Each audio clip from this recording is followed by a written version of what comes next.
آئیے کتاب رحمت سورہ الکہف اٹھائیں۔ اللہ تعالیٰ نے ایک واقعہ بیان کیا ہے حضرت موسیٰ اور حضرت خضر علیہ السلام کا، کہ حضرت موسیٰ علیہ السلام عزم مصمم کر کے جب چلے تو اللہ فرماتا ہے کہ ہم نے حضرت موسیٰ علیہ السلام کو جس بندے کی نشانی بتائی تھی وہ بندہ ان کو وہاں مل گیا۔ سفید چادر اوڑھے حضرت خضر علیہ السلام وہاں لیٹے ہوئے تھے، تو یہ جا کے ان کے پاس کھڑے ہو گئے کہ حضرت میں آپ کی خدمت میں اس لیے آیا ہوں کہ اللہ نے آپ کو جو خصوصی علم عطا کیے ہیں میں ان کو سیکھنے کی غرض سے آپ کی چوکھٹ پہ آیا ہوں۔ کہا تم میرے ساتھ صبر نہیں کر پاؤ گے، معاملے مشکل ہیں، سفر دشوار ہے، منزل کٹھن ہے، اور میرے معاملات ایسے ہیں کہ تم اعتراض کرو گے اس کے بغیر تم رہ نہیں سکتے۔ حضرت موسیٰ علیہ السلام نے کہا اگر اللہ نے چاہا تو آپ دیکھیں گے میں صبر کروں گا اور آپ کے کسی حکم کی کسی کام کی میں نافرمانی نہیں کروں گا، کسی کام کا انکار نہیں کروں گا۔ کہا کہ اچھا شرط یہ ہے کہ جو میں کروں اس پر تم اعتراض نہیں کرو گے، سوال نہیں کرو گے، یہاں تک کہ میں خود ہی نہ بتاؤں۔ تو کہا کہ یہ شرط ٹھہری، میں کوئی بات نہیں کروں گا۔ فانطلقا، دونوں چل پڑے، دریا کے پار جانا تھا۔ جو کشتی کا مالک تھا، کشتی بان تھا، وہ حضرت خضر علیہ السلام کو جانتا تھا تو اس نے کرایہ بھی نہیں لیا، لیکن جب کشتی پر سوار ہوئے تو عصا مار کے حضرت خضر علیہ السلام نے کشتی کا ایک پھٹا توڑ دیا۔ تو بے ساختہ حضرت موسیٰ علیہ السلام نے کہا آپ نے پھٹا توڑ دیا، یہ سارے ڈوب جائے؟ کہا میں نے کہا تھا نا تم میرے کاموں پہ صبر نہیں کر پاؤ گے۔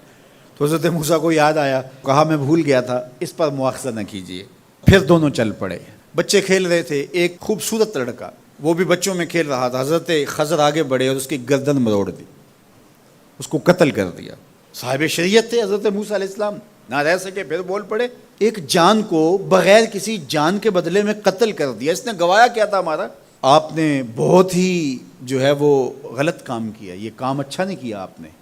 کہا میں نے کہا نہیں تھا کہ تم میرے ساتھ صبر نہیں کر پاؤ گے۔ کہا ایک موقع اور دے دیجئے، اب اگر میں نے کوئی اعتراض اٹھایا تو پھر دوبارہ مجھے آپ اپنی صحبت میں نہ رکھیے، عذر تمام ہو جائے گا۔ پھر دونوں چل پڑے، یہاں تک کہ ایک بستی میں دونوں آئے تو آپ نے بستی والوں سے کہا کہ ہم مہمان ہیں، آپ ہماری مہمان نوازی کیجیے، کھانا کھلائیے۔ تو انہوں نے انکار کر دیا، کہا کہ ہم تو آپ کو بلایا نہیں ہے، آپ خود آئے ہیں، آپ اپنے کھانے کا خود انتظام کیجیے۔ گزر رہے تھے گلی سے تو ایک دیوار گرنا چاہ رہی تھی، تو جلدی سے اس دیوار کو مرمت کر دیا۔ کہا حضرت ہم اگر چاہتے تو اس پہ اجر لے سکتے تھے، انہوں نے ہمیں کھانا تک نہیں دیا اور ہم ان کی دیواریں سیدھی کر رہے ہیں۔ کہا اب تمہاری میری جدائی ہو گئی، تم نے یہ بھی اعتراض کر دیا۔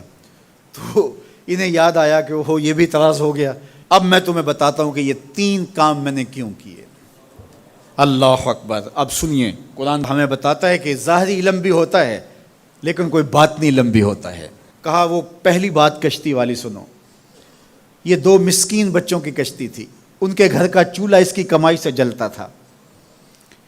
دریا کنارے کنارے ایک ظالم بادشاہ رہا تھا جو لوگوں کی کشتیاں چھین رہا تھا، ہم نے تھوڑا سا عیب لگا دیا، وہ ٹوٹی کشتی چھوڑ کے چلا گیا۔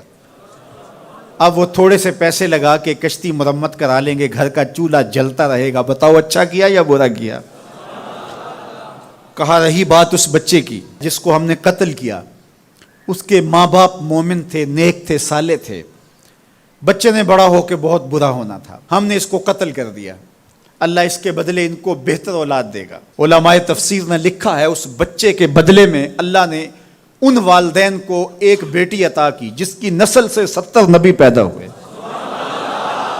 دیوار کی کہانی بھی سن لیجئے، یہ شہر کے 2 یتیم بچوں کی دیوار تھی اور اس کے نیچے ان کا خزانہ تھا اور ان کا باپ بڑا نیک تھا۔ خزانہ دیوار کے نیچے ہے، دیوار گرنا چاہ رہی ہے، کسی معمولی دھکے سے گر جاتی۔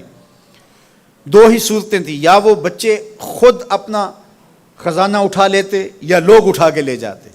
لوگ اٹھا کے لے جاتے پھر بھی ہاتھ میں کچھ نہ آیا، اور اگر وہ خود اٹھا لیتے تو بچے ہیں، بچپنے کی وجہ سے وہ اس کو اڑا دیتے۔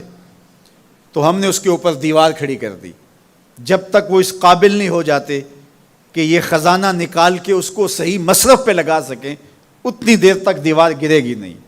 اللہ اکبر۔ وہ کسی وجہ سے دیوار قائم رہے گی، اور جب وہ اس عمر کو پہنچ جائیں گے جس عمر میں وہ اس خزانے کو سنبھال سکیں گے تو پھر دیوار خود بخود گر جائے گی اور یہ خزانہ نکال کر کے اپنے کام پہ لے آئیں گے.